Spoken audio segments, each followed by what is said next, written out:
Thanks for supporting the channel by clicking the links in the description box. And thank you so much for liking, commenting, sharing, and subscribing. And now let's get into this podversation.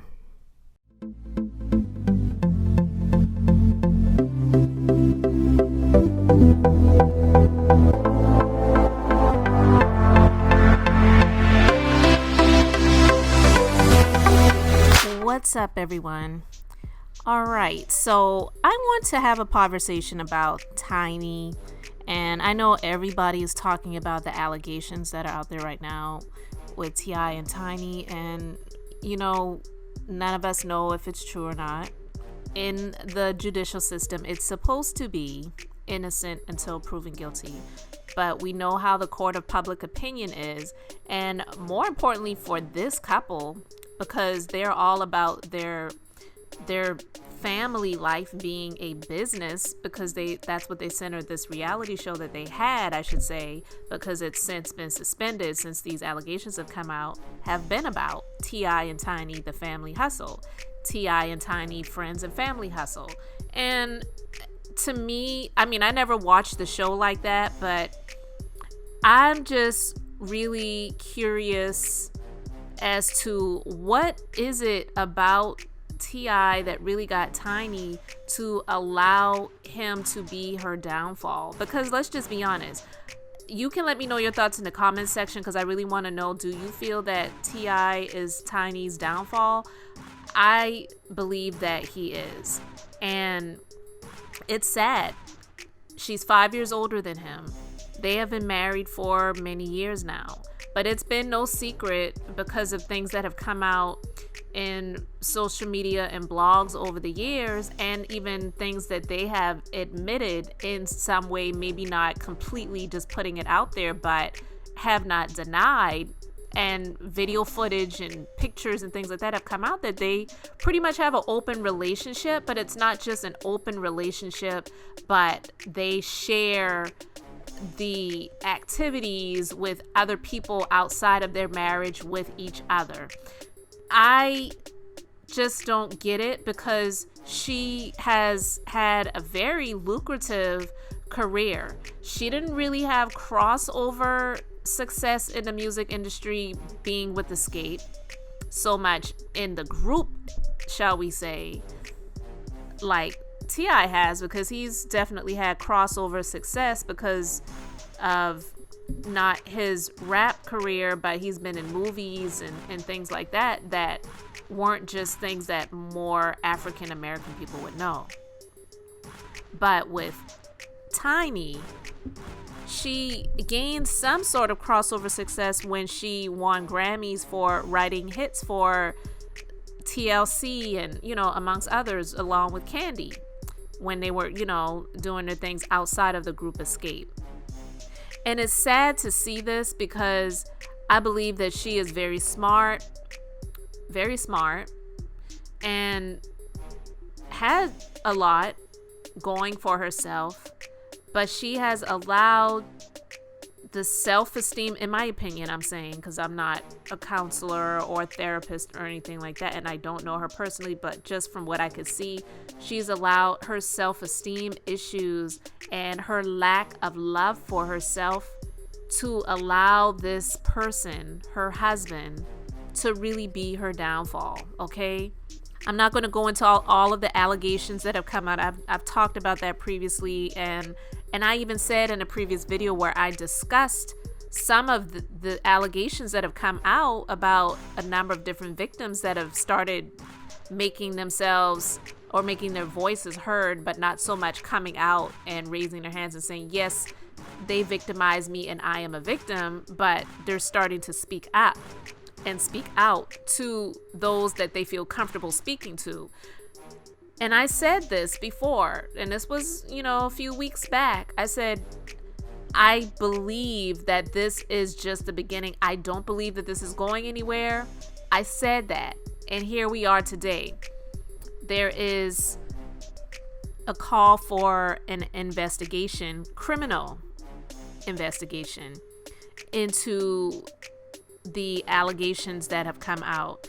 An attorney who's in New York by the name of Tyrone Blackburn, he sent letters to authorities in Georgia and California where the alleged incidences occurred.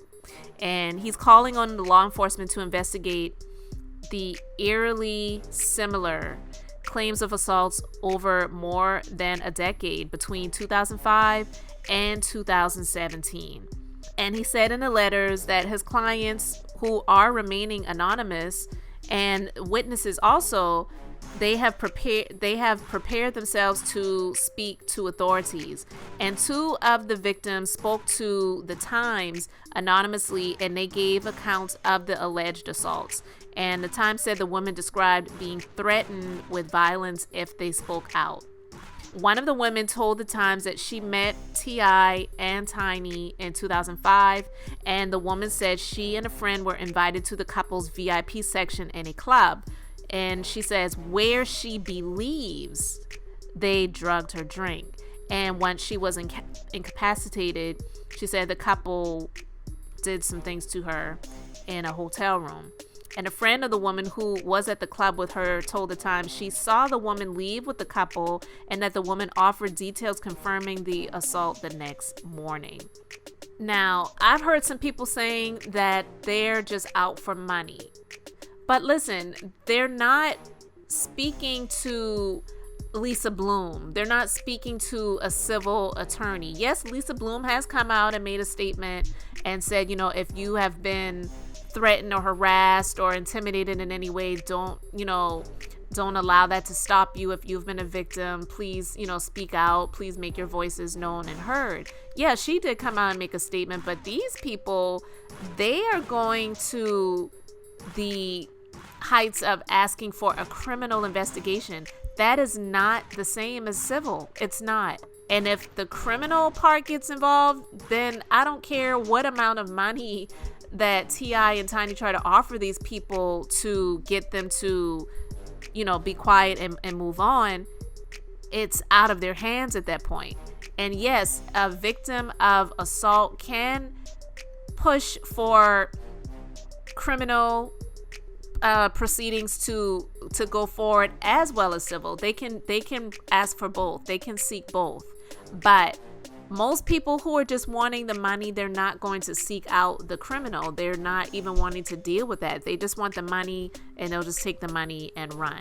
Similar to many years ago with the Kobe Bryant situation. I'm not here to say that it did happen or it didn't happen. I mean, actually, Kobe came out and said that he thought that it was consensual when he made that statement, and this was after everything was settled. He came out and made a statement and said, I thought everything was consensual, but she had other feelings on the situation.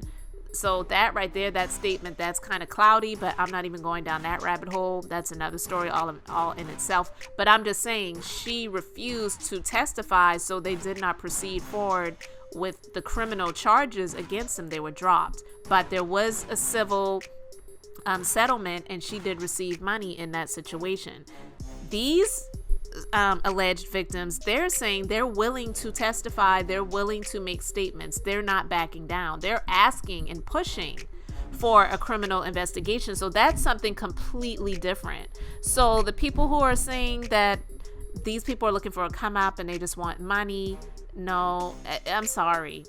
I just don't feel, of course, there may not be every single person that is coming out or coming forward is telling the 100% truth, but I don't believe, at least I don't believe, that these people who are coming forward to make these statements are 100% liars either. And I also heard someone on another video make a statement about, well, if there were spiked drinks and they knew that their drinks were spiked, then they were consenting. That's bullcrap. And a man did make that statement in a video, and it did make me cringe. This was a guy who said this, and an older guy to even be more exact. But they didn't say that they saw their drinks being mickeyed or drugged or, whatever phrases people want to use when it comes to that type of stuff.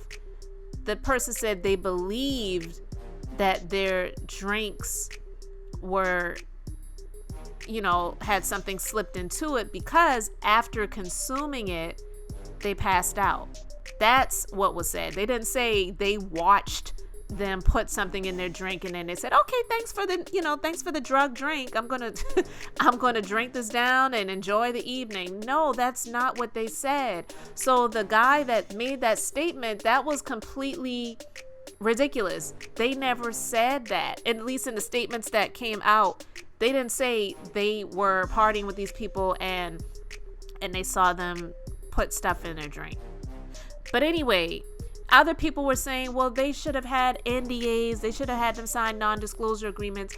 A non-disclosure agreement is just a piece of paper that basically says that, look, you are agreeing that whatever is going on, that's going on, is between us. You're not going to share it with anyone. And if you talk about it, then I have the right to come after you, to sue you. It is not a crime to go against a non-disclosure agreement. It could be unethical if it were in a situation with, an employment position or, something like that. And honestly, situations like this, it disgusts me when people use these non-disclosure agreements for stuff like this, because you have people like, Robert K., who is, currently in prison right now awaiting trial. They said that he had people sign these non-disclosure agreements. Those non-disclosure agreements were not created in mind for people to have crazy illicit sexual activity situations and you don't tell anybody about it. They were really designed for people who are working in companies and on jobs and saying, you're not going to share trade secrets and different things like that if you go to work at another competing company. That's what this stuff was actually created for. But people have given non-disclosure agreements a bad name. And an NDA, it's not a crime to go against an NDA. It just gives that other party the right to pursue you in civil court if they chose to do so. And if somebody like T.I. and Tiny goes and after some stripper or somebody who they had some activities with and they decided to go against a non-disclosure agreement, if they had them sign one, okay, you sue them in court. If you win, what, you get a paper judgment that you can't collect on, because it's not like they have any money or assets that you can take from them anyway. But that's another story. But I'm just saying that who cares if they had these people sign a non-disclosure agreement? If they were slipping things in their drinks and these people were passing out and things were happening that they didn't have any knowledge of, they did not consent to that. And I don't care if you have somebody sign a non-disclosure agreement that says, I'm going to put something in your drink, and if you pass out, whatever happens. It's illegal to drug people. Even if they consent to it. I mean, you're not supposed to be doing illegal drugs anyway. Like, that alone just baffles me. They're using illegal drugs, and that alone is a crime. But getting back to Tiny being T.I., Tiny allowing T.I., I should say, to be her downfall. The reason I wanted to bring this up is because it's crazy. She is 5 years older than him. She rose to fame being in the group Escape.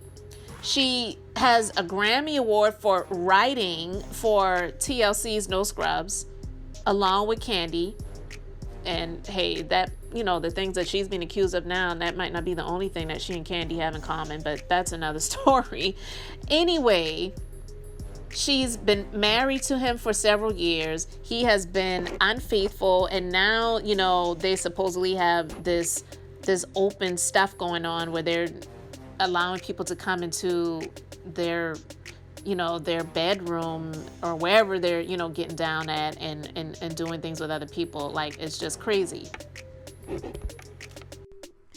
But they have all of these kids together. Some of them are not her biological children because he has children from other relationships, but she deals with them as if they are her own, and they have, they've been separated. She's filed for divorce. She's called it off. And I believe that she didn't really want to have this so-called open relationship or having these people in their marriage bedroom to share. I don't believe she really wanted that. I believe she has settled and she has allowed him to be her downfall. Now, in 2010, they both were arrested following a motor vehicle stop in LA, and the police reported that the odor of marijuana was coming from the vehicle, and they were found to be in possession of ecstasy. Okay, this is 2021. That happened way back then. So it's like, how long has this been going on? And they're saying these accusations go back to 2005. So I don't know if you guys ever saw any of the reality show that she had with her friend Toya. I believe it was called Tiny and Toya or something like that. I don't really remember. And at the time it was like, what in the world is this? It came on the BET network, and I remember the commercial for it. It was like, people were like, they actually have a reality show together. And this was before the days of the T.I. and Tiny reality shows. He was actually in prison at the time. He was in prison, I believe, on some gun charges, and he got convicted and had to serve time. But I'll never forget this. I didn't watch this show regularly or faithfully, but I'll never forget this episode. It was she and some friends, of course, Toya and some other people. They were supposed to be going out to hang out for the night, maybe going to a club, which is probably, what they generally do on a regular basis, but they were going to go out to the club. Of course, while he's in prison, he's trying to be this amazing husband, sending her gifts all the time and all that, crap that she could buy for herself, because, she has money. But anyway, he calls her, collect, of course, because he's in prison. And they're, the girls are at the house, they're hanging out, they're going to be getting ready to go out to the club. And he did not want her to go out. So, you know what she did? She stayed home. And I will never forget that to this day. I saw then that he really had a hold on her. He really had this control over her. And it just looked uncomfortable to watch it. It was very, very weird.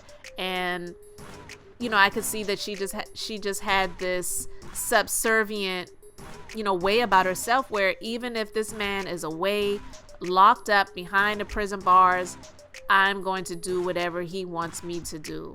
And then when he's out, he's been dating other people, screwing around with other women and all of this other stuff. And now it's supposedly, the way they're putting it out there, the rumors that are being put out there, that it's like, yeah, they do this stuff all the time, but it's really Tiny.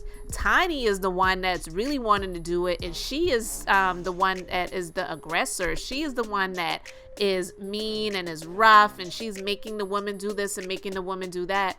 I don't believe that she was always that way, if that is the truth, if that's even the truth about her. If she was doing those things, I believe it is how she has allowed him, I should say, because I don't know if he forced her into it, but she stayed with this man. She had plenty of times to get out of this relationship, and she chose to stay, but she has allowed this person to bring her down and to shape her into what she is right now, is looking like an aggressive abuser of women. Not even of men, of women. And that is so sad. I don't know where all of this is going to go. I, again, don't believe that it's going anywhere anytime soon. And I don't know if it's going to go the Cosby route, but the way it's sounding, and this is something, if you guys look at it, it was, I don't know what season, but one of the seasons of their show, the T.I. and Tiny Family Hustle show, they were doing the intro of the show similar to the Cosby Show. Because you know how the Cosby Show always did the intros where they were dancing and everything. That's like, I guess, their signature trademark thing over the years, where pretty much every season of the Cosby Show, except for maybe the very first season of the show, they're dancing, when you're introducing everybody during the pre-roll, whatever you call it, the credits before the show. One of the seasons of the T.I. and Tiny Family Hustle, they were trying to emulate that. How ironic is that? So you question, at least I do, I question, like, how much was he really trying to be like Cosby? Even with the podcast, whatever it's called, I think it's called Expeditiously. And then he does the speaking with the big words and the big phrases. And I'm not saying that he's not smart, but I don't believe that he was as intelligent as he tried to make himself out to be when he would do these different live videos talking about things. And it's like, a lot of times he just sounded really ignorant and stupid at times. But hey, whatever. If your fans love you and adore you and they're bowing down and worshiping you, because that's what a lot of people do, they worship these celebrities, then it is what it is. And for them, that person sounds like one of the most brilliant people that has ever walked the face of the earth. But how do you guys feel about this? Do you feel that Tiny has allowed T.I. to be her downfall? Because it's not looking good for them right now. And I would hate, I don't know if this is going to go to the end where they're going to wind up getting charges and maybe possibly going to prison. I don't know. But this is a part of their legacy that is never going to be wiped away. It's always going to be there. If you go and look at their Wikipedia pages, it's already there. It's already there. So this is now a part of their legacy, and that's sad. Over sharing your man with other people, and it's just, honestly, and it's all disgusting. I don't care what they say about safe sex. And listen, when you're being sloppy and you're doing everybody and everything and anything, then I'm quite sure you're not being safe, quote unquote safe, every time you're doing what you're doing either. So you can miss me with that. I would not be surprised if they probably have some other stuff going on too. And like I said, I am not saying that they do. I'm just saying I wouldn't be surprised if they didn't. But please let me know your thoughts about all of this in the comment section. Thank you for liking, commenting, and subscribing. And until the next episode, I'm just being beautifully honest.